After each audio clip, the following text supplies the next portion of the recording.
Was können wir machen, dass wir nicht verletzt werden von der Gemeinschaft?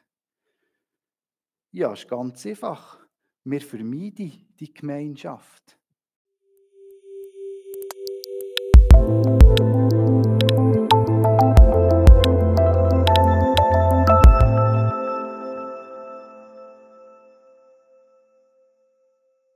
Das ist so der erste Punkt, den ich über meine Predigt stellen möchte. Der Punkt Gemeinschaft. Gemeinschaft haben miteinander. Eben so einen gemütlichen Abend. Jemand sieht etwas, jemand versteht etwas nicht. Was hat er gesehen? Was meint er? Kannst du noch heute fragen? Durchstüpfen? Du fragst noch heute, was hat er vorhin gesehen? Ich habe es gerade nicht recht verstanden. Um was ist es gegangen?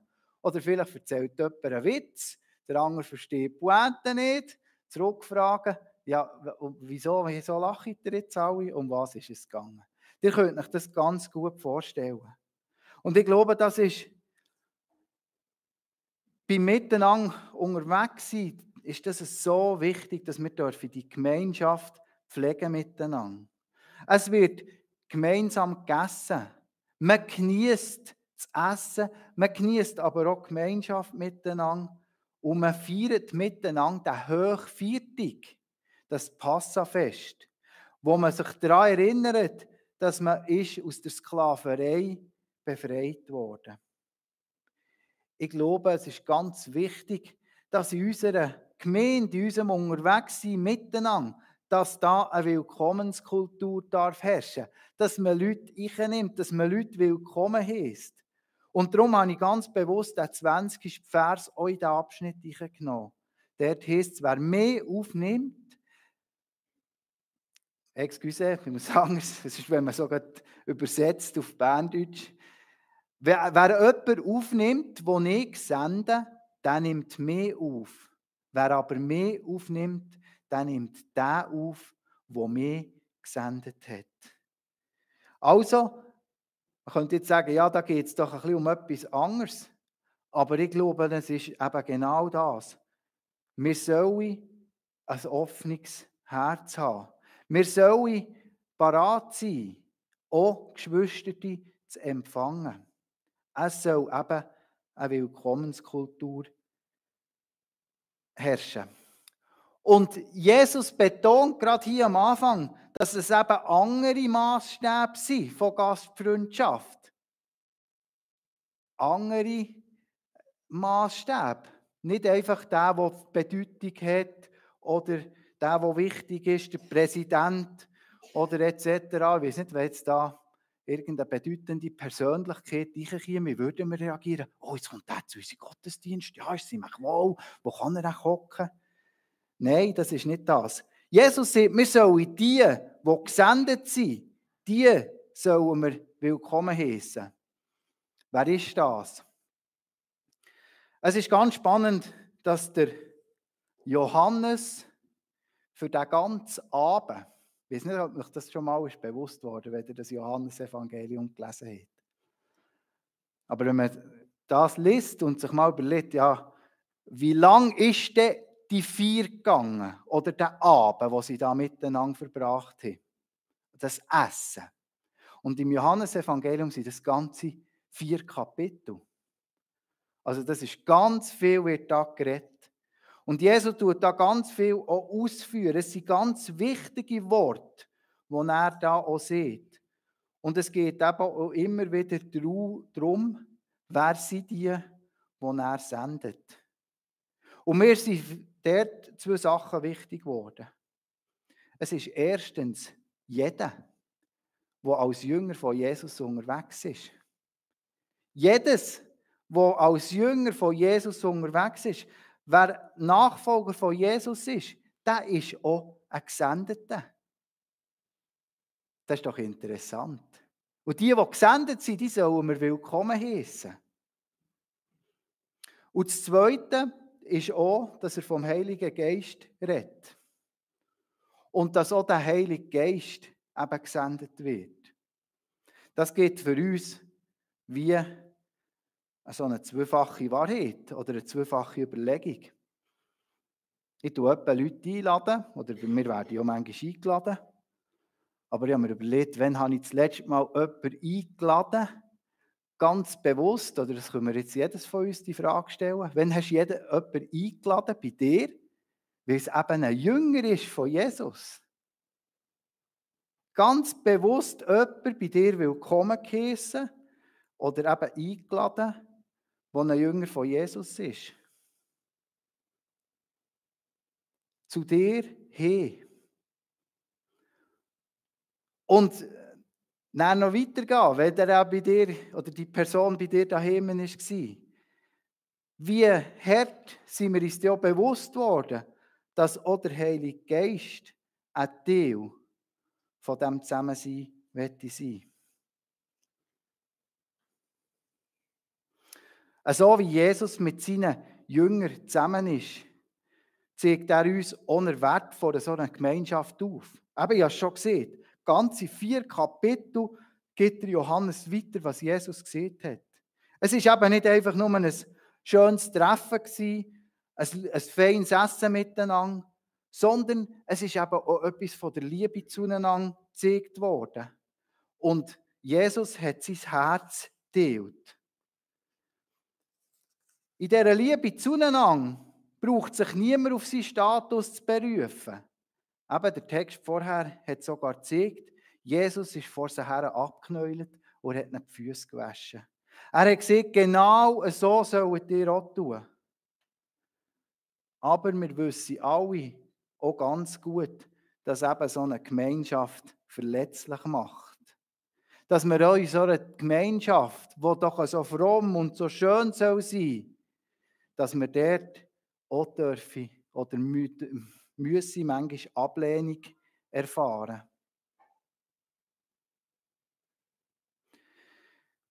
Und so geht es auch heute in diesem Text. Es ist nicht der Meister, der seinem Jünger würde sagen, er dürfe nicht mehr dabei sein, sondern es ist der Jünger, der selber der Meister zum Abschuss freigibt, der eine Entscheidung fällt, dass er den preisgeben will, dass er den verraten will, der sein Herz auftut. Und es heisst, der Satan hat Besitz davon ergriffen. Es ist der Meister, der so viel in ihn investiert hat. Und was ich das Krasseste finde, in dieser Geschichte oder in dieser Beziehung von Judas und Jesus, dass Jesus vom ersten Tag an, als er den Judas berufen hat, in sein Jüngergremium, in seine 12er Nachkommenschaft, hat er schon gewusst, dass er der wird sein, den er wird verraten. Stellt euch das mal vor, wenn ihr so Jesus wäret und würdet Jünger suchen und ihr wisst schon genau, den wähle ich zwar jetzt, aber das wird der sein, der mich am Schluss wird verraten. Jesus hat nichts zurückgehalten. Jesus hat voll auch in Judas investiert. Der Judas war dabei gewesen. Er hat Wunder erlebt. Und der Judas hat sogar Kassen anvertraut bekommen. Finde ich ganz etwas Beeindruckliches. Eindrückliches. Was hätte Jesus machen können, dass er eben nicht so tief verschüttert hat müssen werden? Was können wir machen, dass wir nicht verletzt werden von der Gemeinschaft?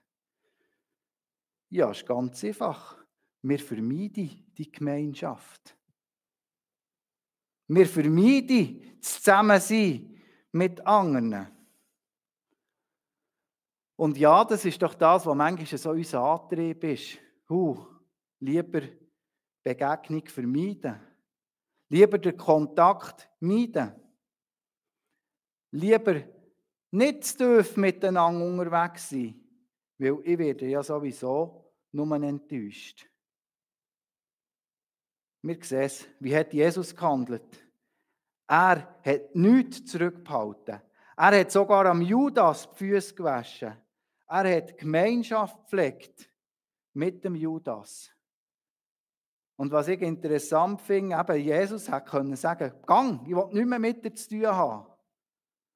Aber Jesus hat wie die Einladung offen gehalten bis ganz am Schluss. Er durfte in dieser Nähe und in dieser Vertrautheit drinnen bleiben. Aber irgendwann hat er es nicht mehr ausgehalten, der Judas. Und darum finde ich ganz spannend, der Vers 30, was dann am Schluss heißt, als Judas das Brot gegessen hatte, ging er sofort hinaus. Und dann kommt noch ein Nachsatz. Es war Nacht. Ich dachte, das braucht es ja gar nicht. Die Aussage braucht es nicht. Ist ja logisch, wenn sie zur Nacht essen, ist es wahrscheinlich draussen Nacht, oder? Aber der Schmerz und ich glaube, das sieht eben ganz viel auch aus, wie es im Judas Sinne ausgesehen hat. Und darum, ich bitte euch, ich flehne euch an, bleibt in dieser Gemeinschaft drin. Bleibt in dieser Gemeinschaft drin. Flieht nicht vor denen, die ihr vielleicht denkt, die haben euch ungerecht behandelt. Und ich weiss, es ist für mich auch immer wieder eine Herausforderung. Ich bin nicht Jesus, niemand von uns ist es, aber wir wollen uns an diesem Beispiel orientieren, in der Gemeinschaft innen bleiben. Der Judas ist selber rausgegangen. Er hat das nicht mehr ausgehalten. Das ist so das Erste, Gemeinschaft.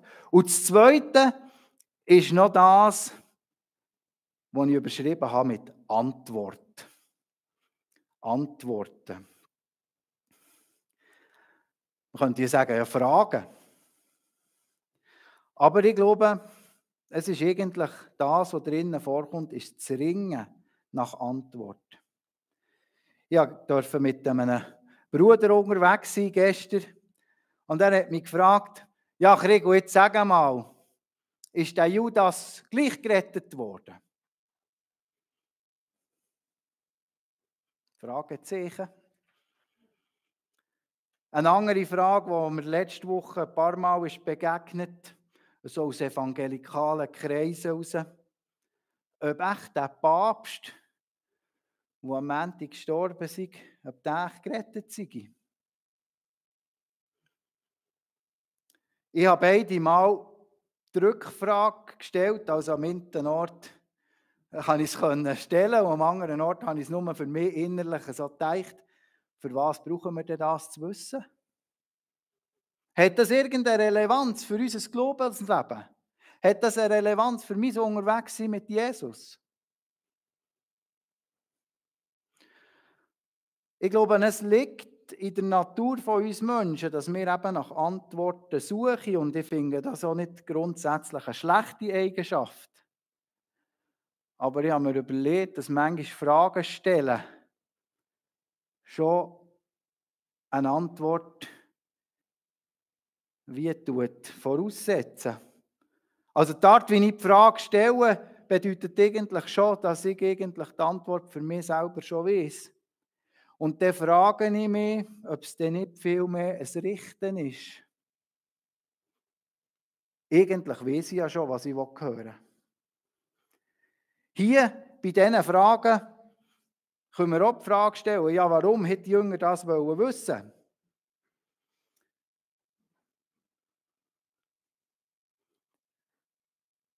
Aber wir dürfen ja wissen, dass wir befreit sind. Jesus hat uns befreit, das jedes Einzelne. Wir tun uns das noch einmal so ein bisschen bildlich vorzustellen. Also das Bild, das ich vorhin eingeblendet habe, tut uns jetzt vielleicht ein bisschen verwirren, weil wir sind da gesessen, wir sitzen heute auch, aber die sind ja dort gelegen miteinander. Die sind ja gelegen um den Tisch herum. Ich weiß nicht, ich war da mal in so einem römischen Museum und habe mir noch überlegt, stellen wir das noch ein bisschen umständlich vor, da im Liegen essen. Aber das haben sie gemacht. Also irgendwie tut man sich dann mit der linken Hand abstützen und mit der rechten tut man eben die essen. Und man liegt so diagonal, das ist ja logisch, kann ja nicht jeder längs zum Tisch liegen, sonst gibt es einen grossen Tisch, dass alle um den Tisch oder um die Speisen herum liegen können. Und dann steht der Int am anderen eben näher. Also der Johannes, das heisst ja viel, der Johannes war der Jünger, der Jesus lieb hat. Und der Petrus war ein bisschen weiter vor. Und der Petrus geht jetzt am Johannes einen Mupf. Du, frag ihn eins. Frag ihn eins. Wer ist denn das, der ihn wird verraten?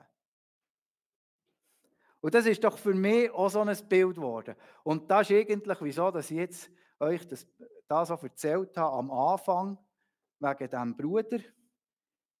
Ich habe ihm gesagt, du hast alles. Du hast alles für die Antwort herauszufinden. Du hast die Bibel, du hast den Heiligen Geist. Ja, aber du bist doch ein Studierter. Dann habe ich gesagt, ja, so viel studiert bin ich leider nicht. Und du hast alles. Aber ist es nicht manchmal so in uns innen, ja, mit ihnen fragen, die noch ein bisschen näher bei Jesus ist. Ihnen fragen, was ein bisschen besser weiß. Das ist so das Wunderbare. Zuerst überlegen wir uns, ja, wer ist denn näher bei Jesus? Ja, das sind sicher die Heilsarmee-Offiziere, weil die haben ja ihr Leben in Dienst von Gott gestellt. Die sind Vollzeitgläubige sozusagen. Ich habe noch anderes zu tun die Woche durch. Nein, es ist jeder. Jedes von uns ist das Nächste bei Jesus. Jedes von uns darf beim Vater auf die Chance kommen. Jedes von uns darf Fragen stellen. Jedes darf sagen, ich komme nicht mehr weiter, hilf mir. Und ist Jesus jemand, der keine Antworten gibt? Nein, im Gegenteil. Jesus will Antworten geben. Jesus will auf unsere Fragen Antworten geben.